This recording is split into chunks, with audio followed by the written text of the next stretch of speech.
తీసుకోండి అండి. ఒక నిమిషం అందుకోసమని అడుగుతున్నా. ఒక్క నిమిషం చెప్పండి. రాండి ఇట్లా ఎన్నికి రాండి, ఒకరిద్దరు చాలు కానీ. ఒక నిమిషం అందుకోసమని అడుగుతున్నా. ఒక్క నిమిషం చెప్పండి. రాండి ఒకసారి మీరు. తెలంగాణ స్టేట్ కమ్యూనిటీకి అందరికీ నా నమస్కారం అండి. నా పేరు వచ్చేసి రమ్యారెడ్డి అండి. నేను వచ్చేసి ఇగో ఈమె వచ్చేసి గద్వాల్, ఈమె కావ్య, ఈమె గద్వాల్ ప్రీతి, గద్వాల్ అఖిల, వీళ్ళ ముగ్గురిని రాయలసీమకు సంబంధించిన పల్లవి విచ్చలవిడే కొట్టిండు. ఎవిడెన్స్ కూడా ప్రతి ఒక్కటి ఉన్న ఎవిడెన్స్ కూడా ఎక్కడో లేవండి. ఈ గద్వాల్ వచ్చేసి బస్ స్టాండ్లోనే వీళ్ళందరినీ చాలా ఇగో ఈ దెబ్బలు చూడండి ఒకసారి, ఇగో ఈ కొట్టడం చూడండి, కొరకడం చూడండి, జుట్టు పట్టుకొని లాగడం చూడండి.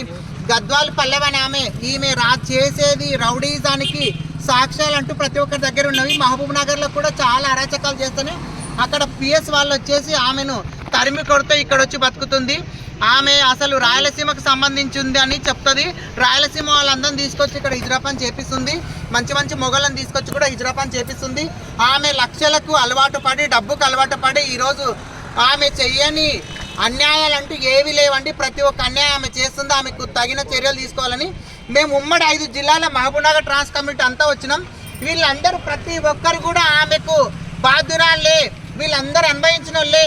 అందరినీ ఒక రూమ్ లేసి కొట్టి లీడర్షిప్ తీసుకొని గతంలో మనిషి కాడ ₹1,00,000 తీసుకొని నేను హెడ్ అని చెప్పేసి లక్షలు తీసుకొని వాళ్ళ ఫ్యామిలీకి ₹1 కోటి పెట్టి ఒక బిల్డింగ్ కట్టించింది. ఇలాంటివన్నీ వేసింది. రాయలసీమ నుంచి మంచి మొగలను తీసుకొచ్చి ఆడదానిగా మార్చి అక్కడ ఉన్న ఆధార్ కార్డులు తీసేసి ఇక్కడ లోకల్ ఆధార్ కార్డులు చేసి ఇలాంటి పనులు చేస్తుంది పల్లవి. అక్కడ వాళ్ళని తీసుకొచ్చి ఇక్కడ పెట్టినంత మాత్రాన తెలంగాణ వాళ్ళు అయిపోరు. ఇది కూడా ఉంది. ఆమెకు రాయలసీమకు సంబంధించే ఉందని చెప్తుంది. తెలంగాణ వాళ్ళు రాయలసీమలో ఎట్లా బతుకుతారు? రాయలసీమలోనే బతకాలి, తెలంగాణలో బతకాలి. మా ఊర్లో మేము బతుకుతాం. మా తెలంగాణలో మంచో చెడో రూపాయి వచ్చి పల్లవిది ఒక్కటే కాబట్టి పల్లవి బతకాలి. కానీ చుట్టుపక్కల దాని వెనుక ఉన్న మూటా మొత్తం రాయలసీమకి వెళ్ళిపోవాలి. పల్లవిది ఏమన్నా ఉంటే మంచి చెడు ఊర్లో ఉండాలి. అంతేగాని గద్వాల నుంచి రాయలసీమ నుంచి తెచ్చి ఇట్లా మూట చేస్తే కరెక్ట్ కాదు. ఈసారి మమ్మల్ని కొడితే బిల్కుల్ ఊరుకునేది. మా మీద అరాచకాలు మేమంతకు మేము ఇప్పుడు ఒక తల్లిదండ్రులు పుట్టించిన వాళ్ళకు కూడా అధికారం ఉండదు. మేము ట్రాన్స్ అయినప్పుడు మా ఇష్టపూర్వకంగానే మేము ట్రాన్స్ అవుతాం. ఒక తల్లిదండ్రులు అయితే చేయరు కదా.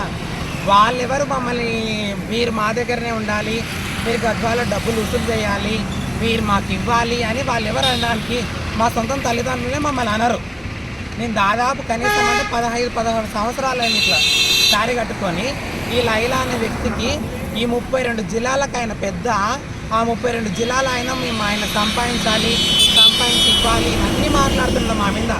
ఎన్ని రోజుల నుంచి ఆల్రెడీ మేము మహబూబ్ నగర్లో మాట్లాడినాము, అన్నీ జరిగినా 7 జిల్లాలలో వాళ్ళు బతకాలని చెప్పి అన్నారు. కానీ మళ్ళీ మా గద్వాలకి వచ్చి మీరు కూడా మా దాంట్లో కలవాలి, మీరు మాకు వసూలు చేసి ఇవ్వాలి, గద్వాల కనీసం అంటే నెలలో 2-3 లక్షలు సంపాదించి ఇవ్వాలి అని చెప్పి మా మీద ఒత్తిడి చేసి మా పిల్లల్ని కొట్టి గిట్టి అరాచకాలు చేస్తున్నారు మా పైన. ఇవన్నీ చేస్తున్నారు. లోకల్ ఉన్న వాళ్ళు, ఇంకా బయటకు ఉన్న వాళ్ళు, తర్వాతకి కర్నూలు నుంచి వచ్చిండ్రు, వరంగల్ నుంచి వచ్చిండ్రు, వనపర్తి నుంచి, మహబూబ్ నగర్ నుంచి ఇంతమంది ముఠాలు కనీసం అంటే ఒక 5-6 కార్లు, 2 టవేరాలు, ఒక సుమో ఇవన్నీ వచ్చినాయి. మాట్లాడతాను.